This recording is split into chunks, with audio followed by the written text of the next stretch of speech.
আজকে আমি আর বৌদি মিলে একটু বেরিয়েছিলাম। আর অনেক দিন পর আজকে গেছিলাম দিদির পার্লারে। সত্যি অনেক দিন যাওয়াই হয় না।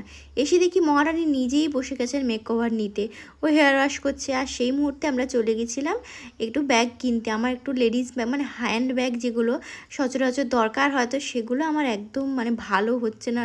কয়েকদিন ধরে কিনছি কিন্তু সেগুলো সব খারাপ পড়ছে, সেজন্য একটু ভালো করে দেখে শুনে একটু ব্যাগ কিনতে এলাম।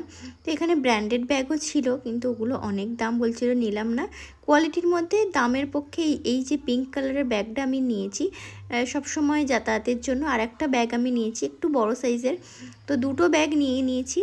আর এখন চলে এসছি ব্লাউজের দোকানে। এই ব্লাউজটা অনেক দিন থেকে অর্ডার করে রেখেছিলাম, বেশ সুন্দর একটা কালার। তো ওটা নিয়ে আবার টুকিটাকি কিছু জিনিস কিনলাম, দিয়ে এখন এসছি ফুচকা খেতে। অনেক দিন ফুচকা খাওয়া হয় না, কারণ বেরোনোই হয় না। টুকিটাকি কাজে গেলাম, কাজ ছেড়ে চলে এলাম, এইভাবে আর বেরোনোই হচ্ছিল না। তো আমি আর বৌদি মিলে চলে গেছিলাম ফুচকা খেতে। আর অনেক দিন পর এই ফুচকার টক জলের স্বাদ পেয়ে মনটা একদম ভরে গেল। বাইরে বেরোলে ফুচকাটা খেতেই হবে। আমার এই একটা জিনিসের প্রতি আকর্ষণ বাইরে খাবারের মধ্যে, নইলে আর কোনো খাবারই আমাকে টানে না বাইরের খাবার। তার কারণ প্রচণ্ড অয়েলি হয়, আমার একদম ভালো লাগে না।